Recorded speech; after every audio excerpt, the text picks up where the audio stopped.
Hollywood, California, Monday, May 24th.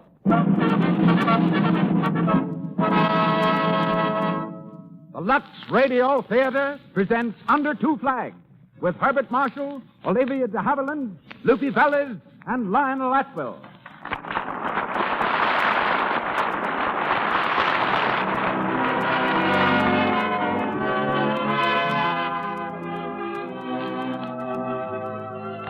Lux presents Hollywood. Under Two Flags comes to you through the courtesy of the makers of Lux Flakes. May we thank you for supporting the Lux Radio Theatre through your regular use of Lux. Tonight, our stars are Herbert Marshall, Olivia de Havilland, Lupe Velez, and Lionel Atwill. Our guest, Miss Fanchon, of the famous team of Fanchon and Marco, now Hollywood's first major studio woman producer, and Louis Van den Ecker, former sergeant in the French Foreign Legion. Our producer, Cecil B. DeMille. Our conductor, Louis Silvers. So do we welcome you to another hour in Hollywood.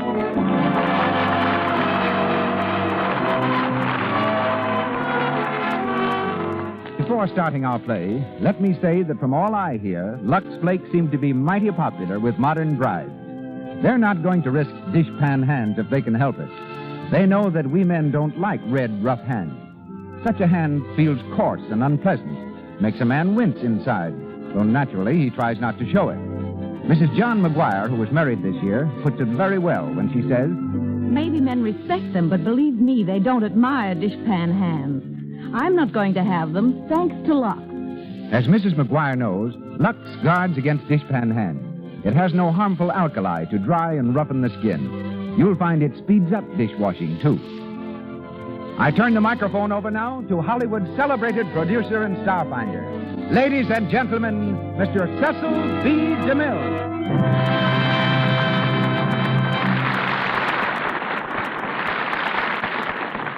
Greetings from Hollywood, ladies and gentlemen.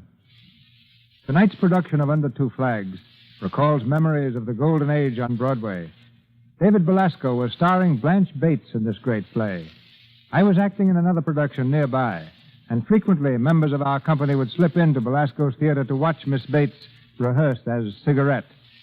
Among us was a very young girl, also destined to leave the stage and try her luck in the fad that was soon to sweep the country, moving pictures. She did rather well. Her name was Mary Pickford. Our story is from the celebrated novel of Louise de la Ramée.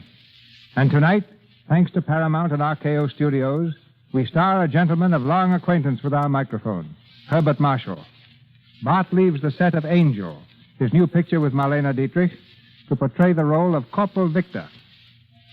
As Cigarette, there's Guadalupe Villalobos, the hard way of saying Lupe Velez.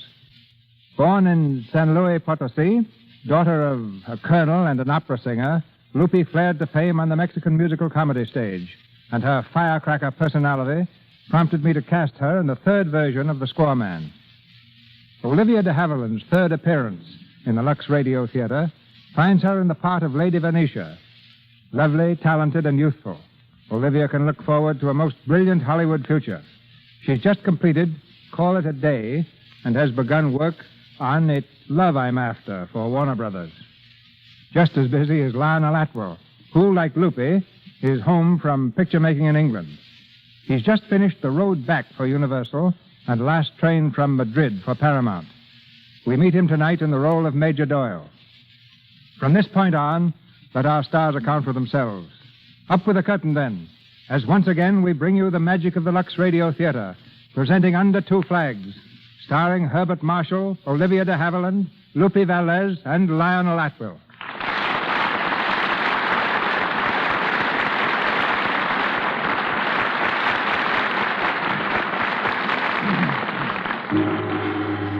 Algiers.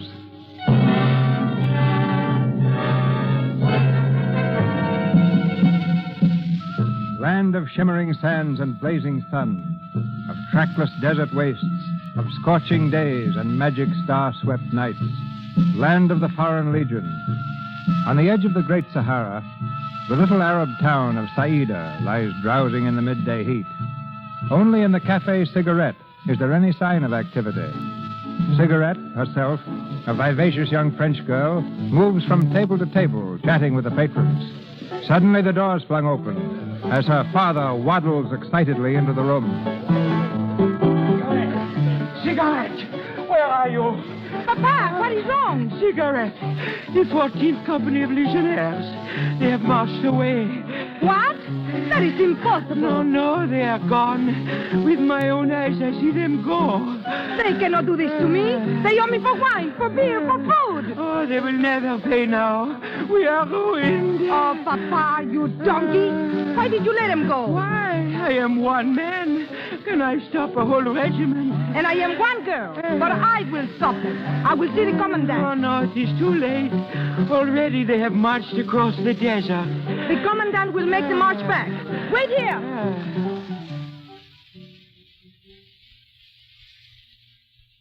I tell you, I will see the commandant. I will. I'm sorry, little one, but Major Doyle is busy. Get out of my way. Here, what's this? Oh, hello, Cigarette. Hello. This fool here would not let me speak with you. It's all right, orderly. Well, it's nice to see you.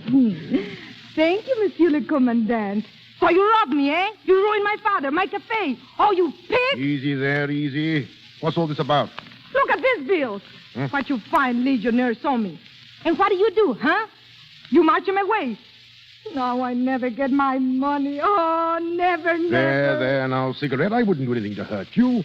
I never gave you a thought. No, you never do. Well, what can I do about it now? The company's gone. You can order them back. Call them back? Mm-hmm. But I can't countermount an order. But, Commandant, for me? For cigarette? No. No? No. Ooh, what a great big no. And yet you say you love me. And when I ask you such a little thing like this, you say no. Now, look here. Have I ever refused you anything in reason? Mm-mm. You always been very, very kind. Yes, and too blasted patient. Now, I've waited a long time for you, Cigarette. Ah, but you will soon be a colonel. Yes, you said major when I was a captain. Did I? I never know how to take you. Now, do you love me or don't you? So very, very much. And when you're a colonel, I shall love you so much more and... What? Now you will bring the men back for me, yes? And when they come back, I will kill you, Like that. Oh, Cigarette. Goodbye, No, come back here, come. Little devil. Orderly. Commandant? Orderly. Tell the adjutant to send a messenger out to the 14th Company and order them back to barracks. Order them. Didn't you hear? Jump.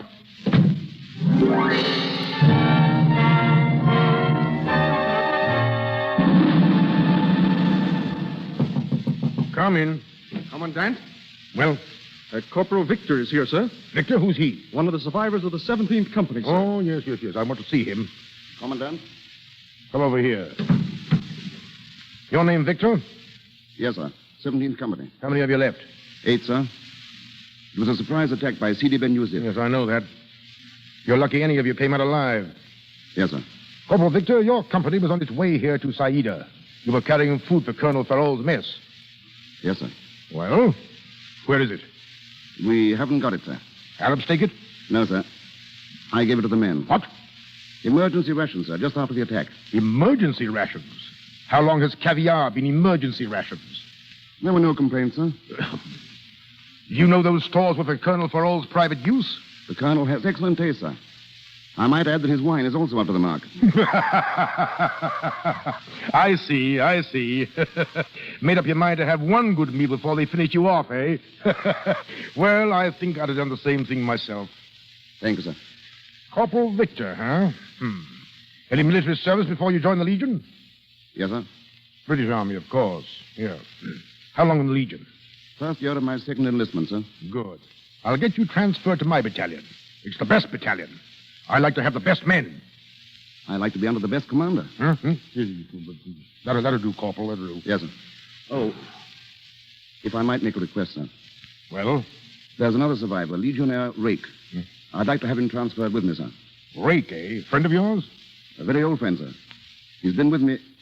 We've been friends for years. I'll arrange it. Thank you, sir.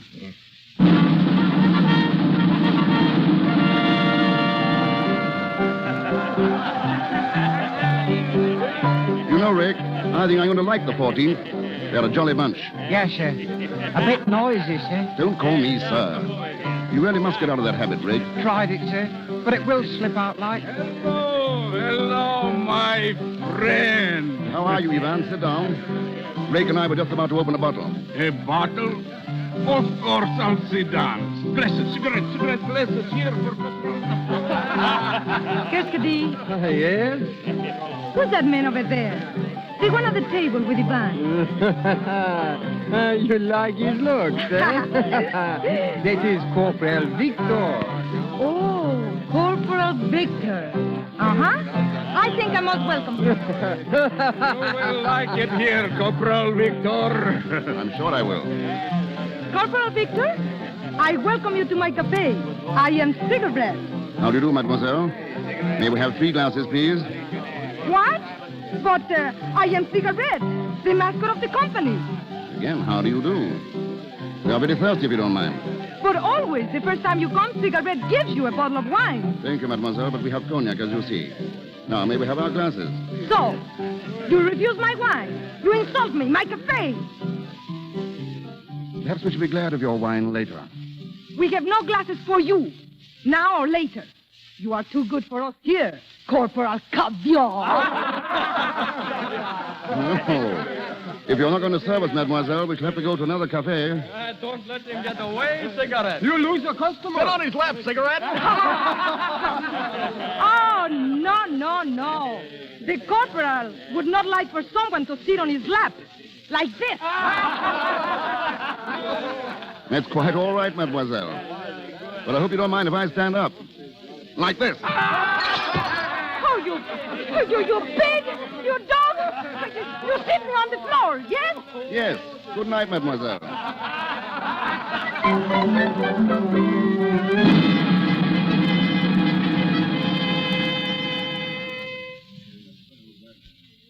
One hour a day for rest and recreation, and we've got to spend it here in the barracks. Well, get off my bunk, Ivan. Don't. Now, come on, get off. Don't you think you better have a nap, sir? I mean, Corporal. Thanks, Rake. I'd rather finish carving this model. The horse, sir? It's a model of Forest King. Like it? Carved him a bit delicate like, haven't you, sir? His legs, I mean. Well, perhaps I have. Yes, you'd have a broken foreleg with a bone like that. You know, sir, at the time he almost hit the rail at Aintree. He had a great heart, that fella. The biggest in England. Oh, sir, it would be nice to see him again, wouldn't it? He's about the only thing I'd care to see again. Attention! Commandant going the rounds. All ready, Commandant. Listen, men. We're having a visitor. An English lady from the hotel. Now, act your best. At ease, men. Is this the place, Commandant? This is it. Come in, Lady Venetia. I do hope the men don't mind. Mind? Why, they're honored. Well? Oh, the men must be tortured with the flies. Shouldn't they have screens in their quarters? Screens. It's said in the Legion that when a fly bites a legionnaire, the fly dies. Is that right, Corporal? Quite right, sir. Oh. How do you do?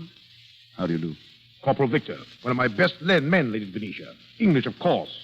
Got a fine record. In the Legion, I mean. Nothing to be ashamed of there, at any rate. Thank you, sir. This carving. Is it your work, Corporal? My recreation. It's beautiful. A perfect model of an English thoroughbred hunter. A hunter, is it? A lot he knows about those. He sees nothing but Arab ponies in these parts. Might have been carved from memory. Not likely, I should think. But that's dangerous ground, my lady. Better not look into their pasts. I'm sorry, Corporal. I'm glad you like the model, my lady. Well, shall we get along, Lady Venetia? Thank you, Commandant. The other barracks, my lady, are... It gave me the creeps when I saw the way you looked at her. For a moment, I thought she knew you. No. I've never met her before. She's beautiful, isn't she?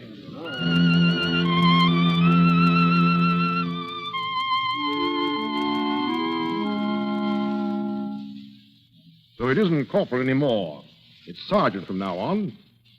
Sergeant Victor. Thank you, sir. Now, you know Arabic, Sergeant? Yes, sir, some. Good. I have an assignment for you. Important. Go down to the Arab horse market. Some new traders have just come in from the desert, and keep your eyes open. For what, sir? For any talk of Sidi Ben Yusuf. Any hint that he's collecting his tribes. Very good, sir. Oh, and, Sergeant. Yes, sir. You may see an English captain down there. One of the party of visitors. He'll be buying horses. See that he isn't cheated. Huh? I'll do my best. So long now.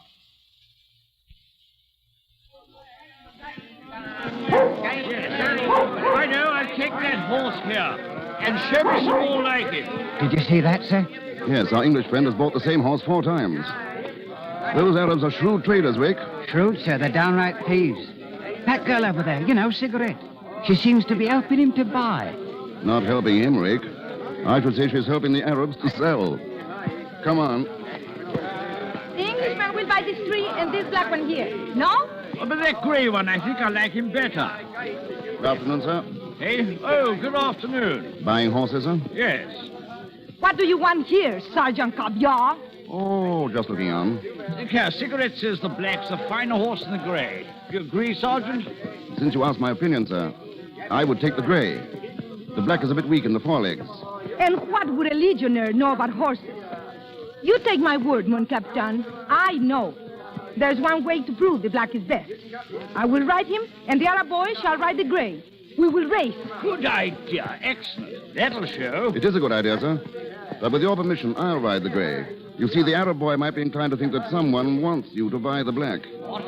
Oh, I see. Yes, splendid, Sergeant, splendid. Look here, my dear, you don't mind if the sergeant rides against you, do you? No. It will be a pleasure to beat him. Well, forget that. Look here, I see you too. You ought to have a bet on this.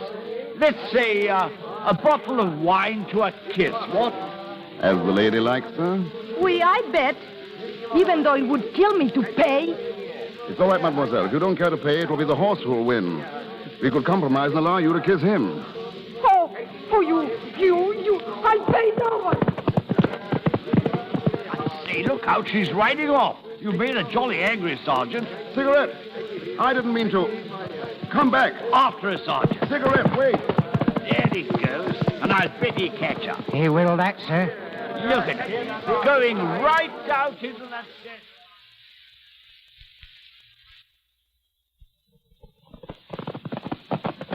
Cigarette, stop.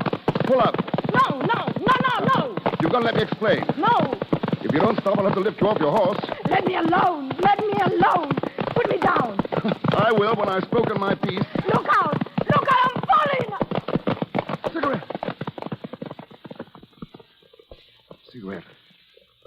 Cigarette, are you all right?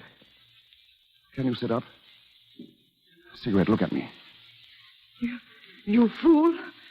Why don't you leave horses alone if you can ride? Do you want to kill me?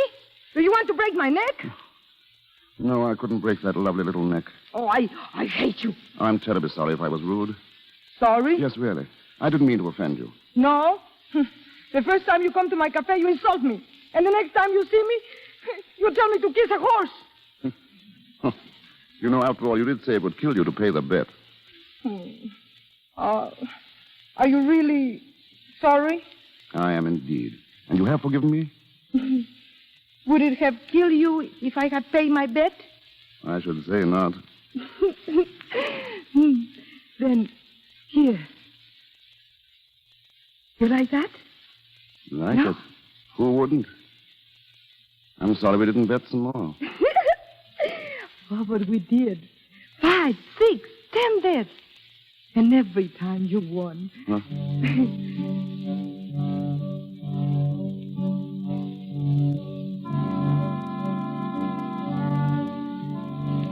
What are you thinking about? What? Oh, nothing much. Just watching the sunset. I have been watching it too. But I have been thinking. What about? Oh, about you. I did not know I could hate a man so much. And fall in love with him so quick. What a strange little creature you are, Cigarette. Now we've got to go. Come on. It will be a long walk without the horses. Shall I carry you? Oh, no. This isn't the first time I walk in the desert. Many a times I march with the Legion. Yes. You told me you were the mascot. That night at the cafe? Even though you did not look at me then, I knew that you liked me. And I like you too. And tonight you will come again. And I will fix a little table so nice for you in the alcove. Then I think we will bet some more. You will come, yes? My dear Cigarette, that's an invitation no soldier could refuse.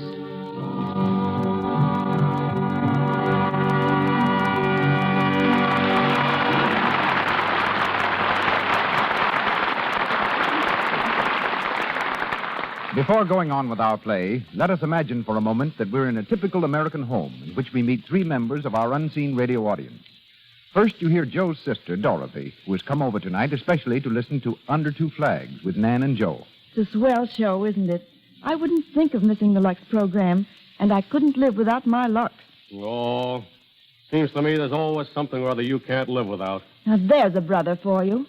I'm really very economical, Joe, darling. Yeah. But listen, Nan, I got 4 of the grandest dresses today. I'm going to be the best-dressed girl in town. 4? Oh, Dot, you are getting extravagant. I'm not, thanks to Lux Flakes. You see, dear, I can put more money into new clothes this year because Lux has been saving me so much money on cleaning bills, and my things last so much longer now. They're really new-looking. Besides, it leaves dresses so clean and sweet. Are you going to Lux everything? Yes, ma'am. I'm not buying a thing that isn't Luxable. Then nothing but Lux Flakes will ever touch them. I'm too thrifty to risk ordinary soaps or rubbing with cake soap. Dorothy has found the way to dress well at very little cost. Nowadays, every store is full of Luxables that are knockouts for smartness. And they'll look as smart at the end of the season as they do right now if you stick to Lux. These gentle flakes are made to protect colors and fabrics. Remember, anything safe in water alone is safe in Lux. Back now to Mr. DeMille. Under Two Flags, starring Herbert Marshall, Olivia de Havilland, Lupe Valez, and Lionel Atwill. It's later the same evening. Convinced that Sergeant Victor is in love with her, Cigarette sings happily as she prepares the private table in the cafe.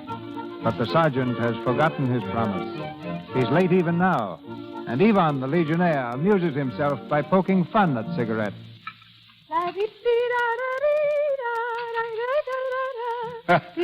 So it is the sergeant now, eh? You're in love with him. In love? Oh, I hate him. Of course, of course. Maybe that's why you make up a nice table here, because you hate him. He is not coming here. No. You can be sure of that. What do you mean? I know he's not coming. And you know why? Why? Because there is a ball up in the English hotel. He's gone up there. Ah! Oh, you're a fool, bad. Legionnaires are not permitted at the hotel. No. But he has gone there. I saw him. And I bet you he does not come here. All right, I bet you. Ah! So you were expecting him.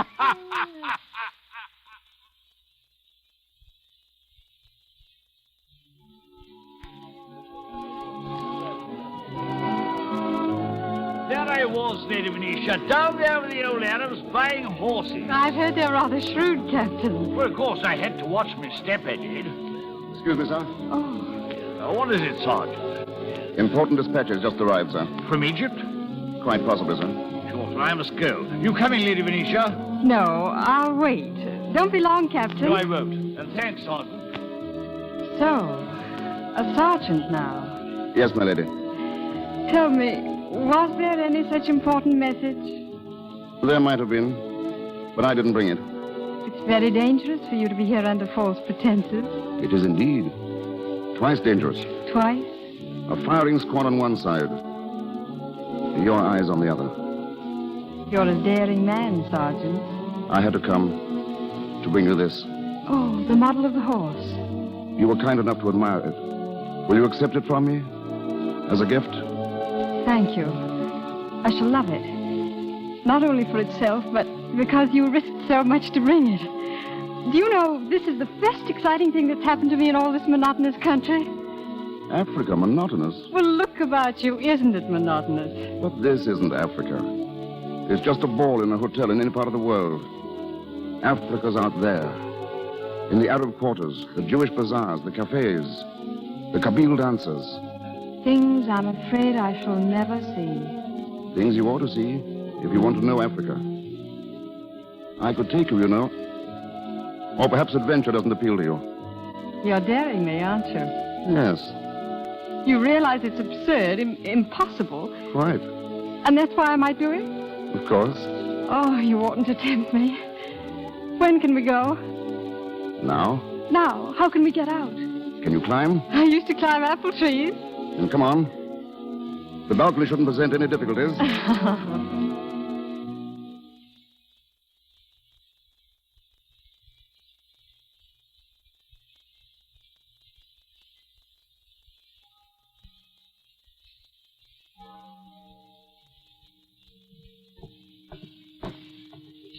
Quiet. It's very late, Sergeant. You've probably been missed. Oh, what a pity Cinderella has to go home.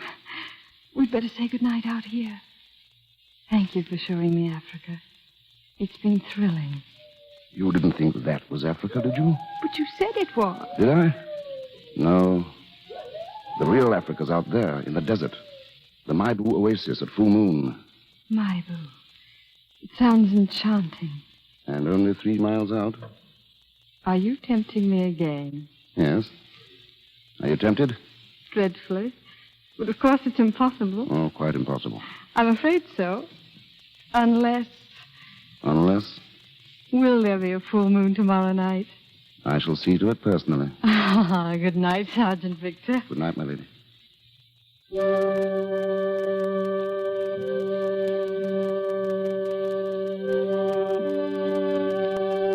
Oh, you came out here after all. Didn't you know I would? And after you ordered the moon especially for me? There it is. Shall we sit down? You were going to show me the rest of Africa. It's all around you, my lady. The desert, the oasis, these ruins here. How silent. How grave. And how incredibly old it all is. Yes. That's Africa. This place must have a story. 1,000 stories. Shall I tell you one of them? I'd much rather hear another. Your own.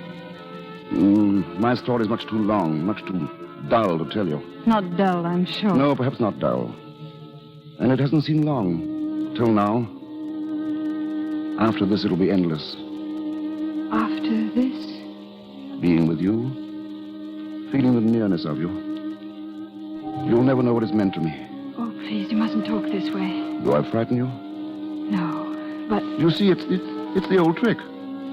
I'm just playing on your sympathy. Oh, you had that from the first moment I saw you. You don't belong here. You're miserable here, aren't you? I was. I'm not anymore.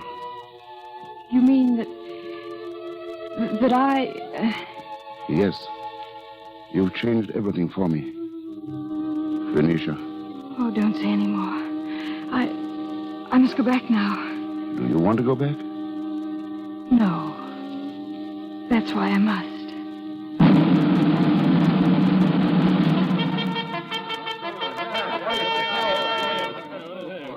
Oh, what's up? What's the matter? How do I know? Am I the commandant? Fall in, you men. Fall in. It's an attack. I heard the commandant say so. Sidi Ben Yusuf's tribes, they have attacked Ain Sufra. Commandant? Men, you just received marching orders. Ain Sufra's been attacked. Be ready to move in an hour. Full packs. That's all. Company dismissed. Sergeant Victor. Sergeant Victor. What is it, Rake? Sir, I've been looking for you. I've just seen Lord Seraph. Lord Seraph? Yes, sir. He's just arrived, sir. Gone up to the hoteliers. He mustn't see me. Oh, he'd know you, sir. He'd recognize you, sure. And, sir, remember that lady who came to the barracks that day? Lady Venetia? Yes. She's his niece, sir. His niece? Rake, you've got to pack for me. But we're marching an hour, sir. I can't help that. I gave the carving of Forest King to Lady Venetia. It has the name carved on it. I've got to get it back. Oh, he'd know Forest King, sir. Bring my kit. I'll meet you at the parade ground.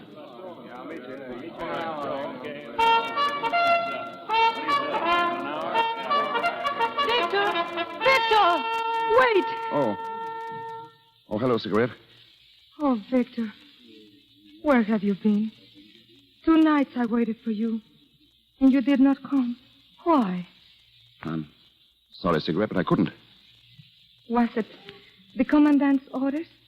He gave you some special duty? No, I was detained. Oh.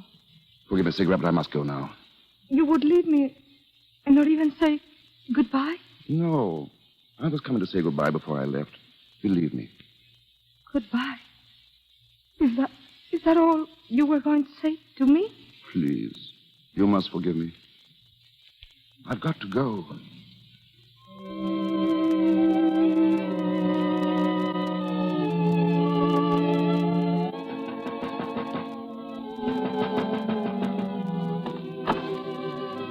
Victor. Venetia, I climbed the balcony. I hope no one saw me. Oh, thank heaven you've come. If you hadn't, I should have gone to you. I couldn't let you go without seeing you. Venetia, there's something I'm going to ask you. You're going to think it very odd of me, but really it's important. It's the model of the horse. I've come to ask you to give it back to me. But why? It's mine. I love it. I can't explain, but I must have it. Will you give it to me, please? Well, of course I will. It's in the other room. But you must let me have it again when you come back. But you won't be here when I return. You will be in England. No. I shall be here, Victor. I can't leave you, ever. But, Venetia... Oh, no, don't speak. I've thought it all out. I know nothing of you except yourself, but that's all I need to know. Venetia, dear, do you realize what you're saying? It's madness. Oh, no, when 2 people love each other like this and part, that's madness. And you won't always be a legionnaire. Someday your service will end. It will never end. I can never go back to England. I'd only be exchanging my service here for a prison cell. I don't believe it. You're trying to frighten me because you think it's hopeless. But it isn't hopeless. I won't let it be. You can't forget me, Victor. Can you? No. You want me to wait? Want you? Then I will. May I come in? Who's that? Don't go. It's only my uncle. No, I can't see him. I shall be here when you come back. I love you, Victor. Goodbye, darling. Goodbye, Venetia.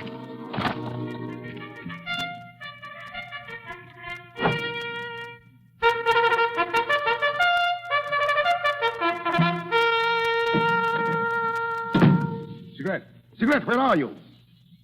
Yes, Commandant. Look, my darling. You see this? It's my new commission. I've got it, Cigarette. I'm a colonel. The colonel? Don't you see? This is the thing we waited for, planned for. Cigarette. Cigarette. Oh, you're crying. What is it? Darling, tell me, what is it? I cried because you go away. Maybe you never come back. You lie. It's that sergeant. You've been different to me since the first time you laid eyes on him. Not a decent kiss have I had since that day. It is not true. I hate him. You're lying to me. You're lying to me. Aren't you? Aren't you? Yes, I am lying. It is the sergeant. You're crying for him. I warned you once, Cigarette, that I'd never let another man take my place. No man ever shall. What do you mean? I warned you, Cigarette.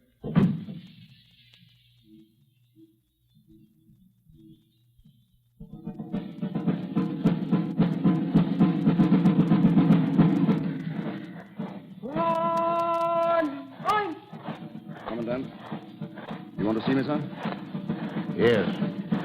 Yes, Sergeant Victor. I've got a little special detail work for you. Very good, sir.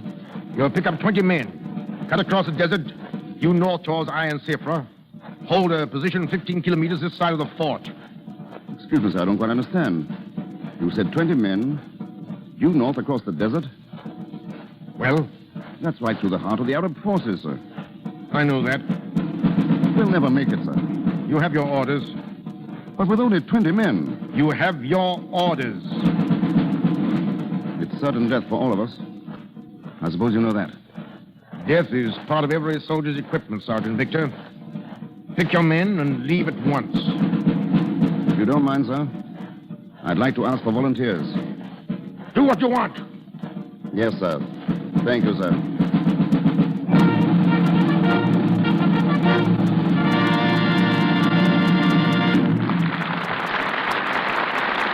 We pause for station identification. This is the Columbia Broadcasting System. KMX Los Angeles, the voice of Hollywood.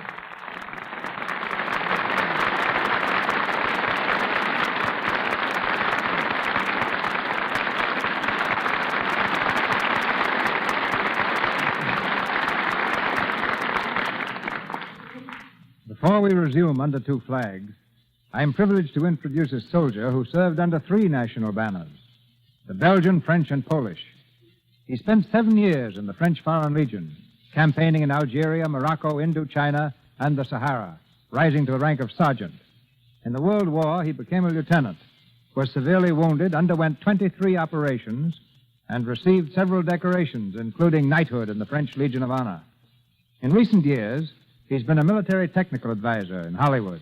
He worked for me on The Crusades, and most recently on Paul Muni's picture, The Life of Emile Zola.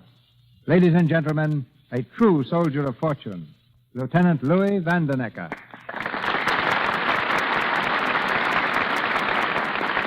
My thanks, Mr. DeMille. I suppose a lot of people are wondering what crime I committed to have joined the Legion. If I disappoint you, I'm sorry. But the law and I have never had any arguments. Men join the Legion for one reason: adventure.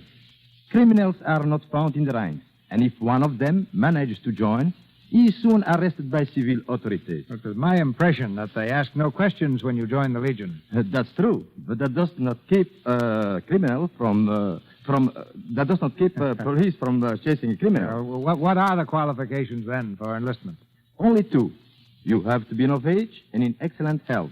In our play, Van, we mention Ain Sufra and Saida. Do those towns mean anything to you? A great deal. I served many months at both places. In fact, at Ain Sufra, there is a bottle embedded in the wall of one of the buildings. In it is a slip of paper with my name and the date, just a souvenir I left behind. As one who encountered the Arabs many times, what's your opinion of them as fighters? Very high. Arabs have no fear. They believe that if they die fighting, they will go to paradise with many pretty girls. We had our hands full many times, and I've been just as scared as anyone could be. When marching, the legionnaires are always in square formation, ready for instant trouble. And at night, they pitch their camps in square formations too. They are never without their rifles or their picks and shovels. No, they're overcoats, judging from what I've seen. Why overcoats in the desert? Because the coat acts on the same order as a thermos bottle. It keeps the heat out. Well, after 7 years in their ranks, Van, what's your most vivid memory of the Legion? Their wonderful spirit of comradeship. They will not only risk their lives to save a wounded comrade, but there is case after case of as many as 6 men going to their death trying to recover the body of a dead comrade, rather than let it fall in the enemy's hands. In the Legion are men of every race, color and religion under the sun, men of every profession, living together, fighting together as brothers. If the world wants an example of brotherhood to follow, let the world look to the French Foreign Legion. Thank you, soldier.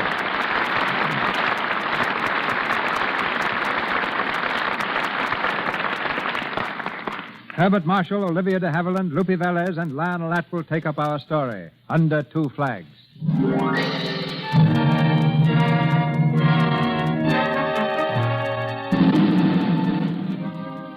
1 week has passed. The fighting has broken out at Ain Sufra, but no word has come from Sergeant Victor and his 20 men, doomed to perish trying to hold a hopeless position. In her room at the hotel in Saida, Lady Venetia turns toward the door as her uncle, Lord Seraph, enters. Venetia? Yes, Uncle Harry? I say, Venetia, where in heaven's name did you get this? This model of the horse here? Oh, it was given to me, Uncle Harry. But when? A little over a week ago. Curious. Very curious indeed. It must be an old carving. Well, I'm sure it isn't old. As a matter of fact, I know it's new. But that's impossible. Don't you see? It's Forest King, Tony Brett's old horse. It has the name carved on the back. Tony Brett? Who's Tony Brett? Don't you remember the scandal? Tony Brett's younger brother committed a crime, and Tony shouldered the blame himself. Last summer, Tony's brother was injured, and just before he died, he made a full confession absolving Tony. And where is Tony Brett now? Why, he's dead, I believe. The man that carved that horse and gave it to me is a legionnaire, an Englishman and a gentleman. He must be Tony Brett. Impossible. But wait a minute. As a matter of fact, none of us ever saw Tony's remains. I can't tell you how I know, but I have a feeling, I'm sure, that Sergeant Victor is Tony Brett. Isn't it said that the Legion is full of dead men? Where is this man? I'd know Tony anywhere. He's gone, marched away with Colonel Doyle's battalion. Can't we get him back? I'll do what I can. You want him to come back very much, don't you, my dear? I do.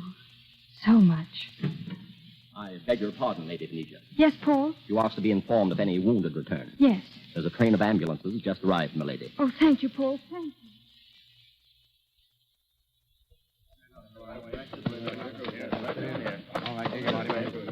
Easy there. Handle him easy. Oh, Pharaoh, you're hurt bad, huh? See, Father, it's good to see you. Oh. Here, water. Water, my Pharaoh. Excuse me. Is there anything I can do? Oh, you. I'd like to help if I could. If you're here to look for Sergeant Victor, you need not look any longer. He's not coming back. What do you mean? You know something, mademoiselle? Yes, I do know. The commandant has sent him to a post of death. Sergeant Victor will stay there until he dies. Is this true? Yes, it is true. I know from the wounded. Now you can go back to your own country. You will never see him again. Why do you tell me this? Because I love him as you could never love him. He does not belong with your kind. He's of the Legion, and they are my kind. Would you follow them into the desert, as I have done? Would you march with them and nurse them and close their eyes when they are dead? I have shot them. Do you hear? So that the Arabs could not take him alive. Could you do that? No. Oh, you poor child, you do love him. Yes, I love him. And I could save him, too. You could save him? How? In a way you could not understand. But why should I save him? Huh? For you? But you said that you love him. If you really love him, can you let him die? Can you? Go back to your hotel. Go back to your soft life and easy ways. What are you going to do, mademoiselle? I'm going to the commandant at Ain Sufra. I'm going to save Sergeant Victor. For you.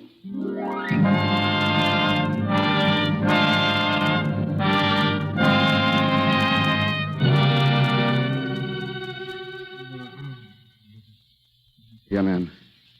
There's not much water. Go easy on it. Sergeant, how long are we going to be here? How long do we have to wait for help in this filthy hole? Easy, Baron. I can't stand it much longer, I tell you. I can't stand it. Quiet. They're out there, waiting for us. Waiting for us to show ourselves. Waiting for us to go mad. Shut up. Sorry I had to do that, Baron. There were only 8 men here, 8 out of 20. We'll need our wits to get out of this. It's this blasted silence that's got me. The Arabs are out there all right. Why don't they attack? A wall 10 feet high between us and 1,000 Arabs. They could kill us both like that. Let them wait. The longer they wait, the more chance for the relief to come. Sure, if it ever does. We were put out here to hold this position. We're going to do it. We can't if they attack us. They'll swarm over us like flies. Quiet, I tell you. He's right, sir. We'd never hold out against another attack. We're too few. It's time we're working against now. Anything might happen if we had time. Time. I might be able to get some. Until dawn, anyway. How, sir? If I could borrow the robes from one of those dead Arabs outside, I might be able to sneak into Sidi Ben Yusuf's camp. What? Pay the sheikh a little visit. You're mad, sir. Why, they'd carve you to ribbons. They'll do that anyway, Rake. I'm not too particular about where I die. And it's worth a chance.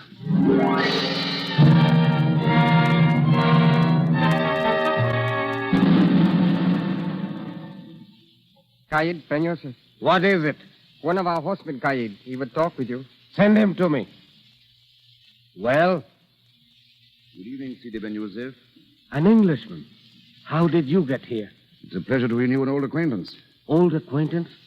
I don't seem to recall your face. Oxford. You were at Balliol. I was at Trinity. You haven't forgotten those afternoons at Professor York's? Oh. Dear old Professor York. Oh, how well I remember. This is amazing. Old classmates meeting here in the heart of the desert as enemies. Why have you paid me this most unusual visit? To save my life. And possibly save yours. Really? A wise man is he who makes peace in time. Peace? Recently, a British commissioner arrived in Cider, as your spies no doubt have already advised you. Does that affect me, my friend? I make war on the French. You know best, of course. But if you are caught here, with the British troops behind you, it'll be a little awkward, won't it? British troops in French territory? That is utterly impossible. The secret was well kept. Are you naive enough to think that I believe you? You have scouts, I suppose? Send them out. Learn for yourself. Well? I shall send them. If what you have told me is true, I shall be indebted to you for the rest of my life. If not, you will die, my friend. In a few hours, we shall know. A few hours? By dawn. Dawn. Thank you.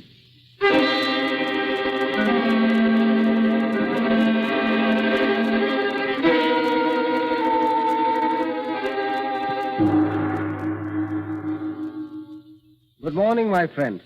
I trust you slept well. Excellently, thank you. And that you enjoyed your morning meal? I found it a delightful relief from hardtack. I am very glad, since it will be your last. Really? You lied to me. I have had scouts out all night. There are no British within 500 miles, and you knew it. Quite. And I was quite surprised that you believed me at all. And now it's my turn to amuse myself with you. Uh-huh. I'm curious. What do you intend to do with me? Remember the old soccer games? We are going to play it now. With horses. You will be the ball. It should be very amusing, Sheikh. For me, yes. But for you, I doubt if you're careful. What's that? Qaid, the Legion, 4 squadrons. They ride from the north. So, this is what you waited for, my friend. The relief, Sidi Ben Yusuf. We hoped they might be here at dawn. And so they are. It's a pity you won't be there to greet them. I shall try my best. Stop him! Stop that man!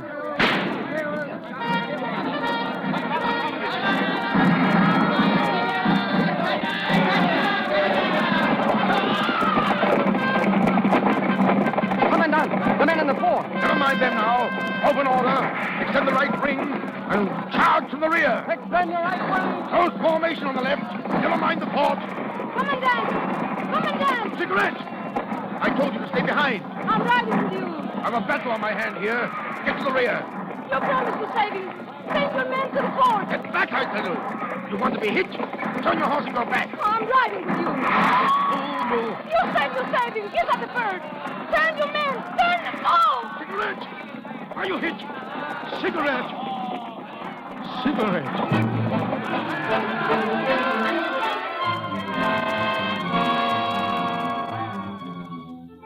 It was about here that she went down, Sergeant Victor. Why did she do it? The commandant tried to make her stay behind, but she wouldn't. We saw her fall and we... Well, look, sir. There she is. She's lying over there. Call some men from the fort, quick. Yes, sir.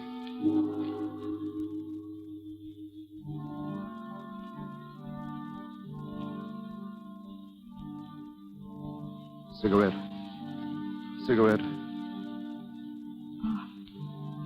Oh, Victor. You're safe. Let me lift you up. No higher. I have seen so many men die. I know what this is. You can't do anything. There is something I must say. Yes, Cigarette. She said, the English lady, if I love you, I would save you. Tell her I'll try. I will tell her. Is the pain very bad? It's nothing. With your arms about me. It's so funny. When I waited for you, you did not come. Now you have come. And I must go away. You will remember that day in the desert? I will always remember. Victor, shall we bet just once more? Cigarette.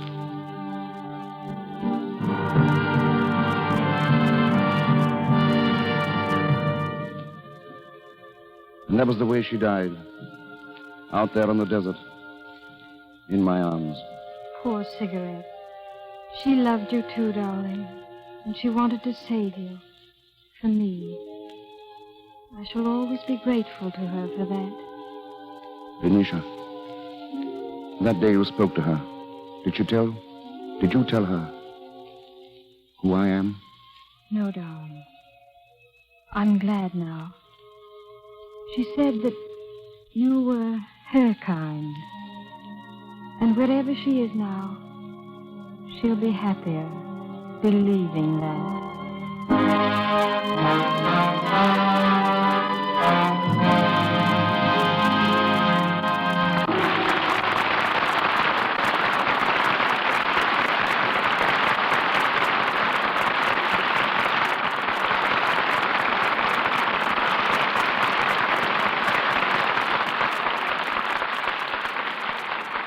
With the falling of the curtain on Under Two Flags comes a promise from our stars to return to us before this hour is over. Standing beside me now is a woman known to theatergoers for many years. First as a dancer, then as producer of the famous Fanchon and Marco stage shows. From among her performers have risen such stars as Myrna Loy, Janet Gaynor, Lida Roberti, Martha Ray, and Mary Lewis. Her career reached a new high a few days ago when Paramount released Turn Off the Moon with Eleanor Whitney, Johnny Downs, and Charles Ruggles. It was produced by our guest and goes down in picture history as the first film ever produced by a woman at a major studio. Ladies and gentlemen, Miss Fanchon.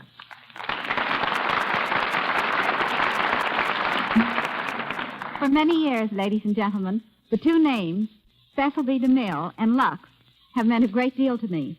In fact, Mr. DeMille gave me my first chance to direct dances in pictures. Mm-hmm. Miss Fanchon staged The Candy Ball for me in a film called The Golden Bed back in 1925. But she didn't continue in pictures very long. Didn't you like them, or didn't you like DeMille? I assure you that it was only the pictures. Today, however, with the best in stories, actors, and photography, and with men like you still at the helm, I'm sure there's no medium of entertainment like the screen. You also mentioned Lux a moment ago. I can't say too many nice things about Lux Flakes. Did you mean you can think of something that your former orchestra leader, Melville Ruick, hasn't already said? Well, I can say that at one time, Marco and I had as many as 1,000 girls performing throughout the country in our stage shows. And do you know, Mr. DeMille, that a part of the equipment of each of those girls was a box of Lux Flakes? It's by far the best way of keeping costumes beautifully fresh, and it's especially good for silk stockings. I've used Lux countless times myself when Marco and I were starting out. It was more important to me to keep my costumes looking right than it was to eat. When it came to deciding between a hamburger and a box of Lux, my stomach was usually the loser. That's what I think about Lux. As the first woman to produce a major studio picture, what do you think makes a good film? Well, I hope to show that in my next two pictures, Summer Romance and Argentine Love. I believe in youthful romance, and comedy, music, and dancing. In other words, an entertaining, light, happy production. I found out that about 99% out of 100 people that step up to that box office to buy a ticket do so because they want to be amused. I'm going to try to satisfy them. Education has some place on the screen, too. Yes, but a cheerful story can educate just as much as preaching. Such a story teaches everyday practical things like what's new in clothes, in dances, and an appreciation of good music. It teaches good manners, how to talk honestly, and how to live honestly. Lots of people turn to pictures as an escape from ordinary and very often sordid circumstances. They need hope and a little cheering up, a little laugh. And that's what I'm going to remember as long as I'm producing pictures. And now, Mr. DeMille, and all of you, my thanks. Good philosophy, Madam Producer. A moment now with the evening stars. Herbert Marshall, Olivia de Havilland, Rupi Velez, and Lionel Atwell.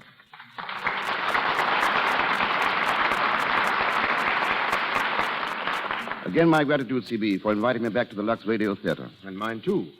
While I have an opportunity, a word of appreciation to Louis Van den Ecke for his splendid account of the French Legion.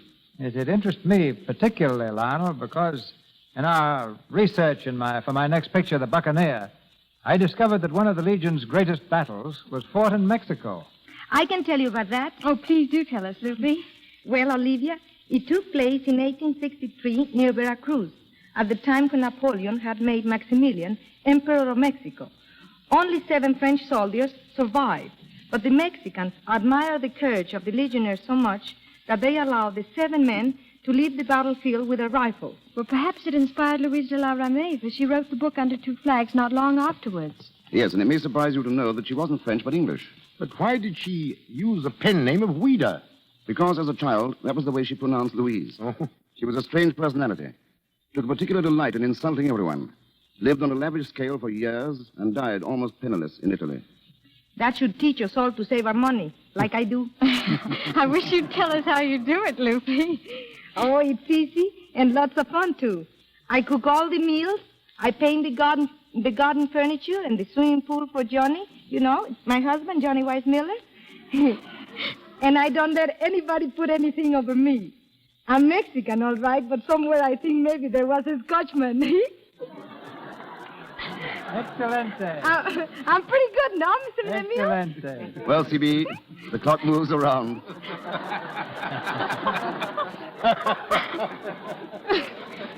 And I know you have an important announcement to make a little later. So we'll join the audience and say our adieu in a little verse from Trilby. You may remember it. It starts, a little work, a little play. To keep us going, and so good day. A little warmth, a little light. Of love's bestowing, and so good night. A little trust that when we die, we reap our sowing. And so goodbye.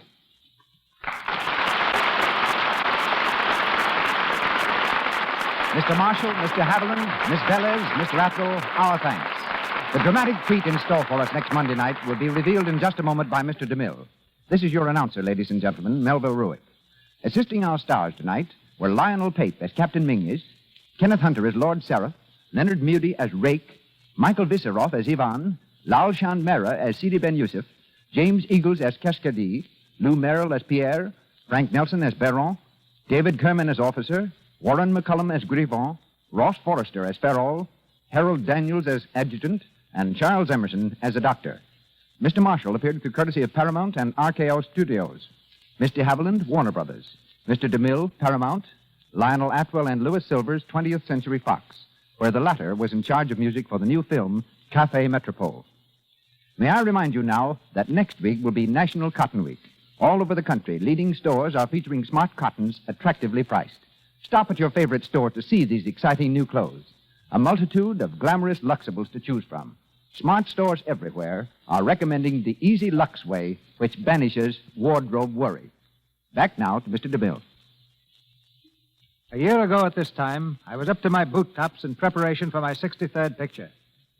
In the marching panorama of events from 1865 to 1875, I hope to show the character of a group of great Americans, their mighty courage, and resounding struggles to open the western frontier to civilization. The picture is The Plainsman, and it makes me happy to announce that next Monday night, The Plainsman comes to you for the first time on the air in the Lux Radio Theatre. Heard in the roles of Wild Bill Hickok and Calamity Jane will be the stars who contributed so much to the success of the picture, Gary Cooper and Jean Arthur.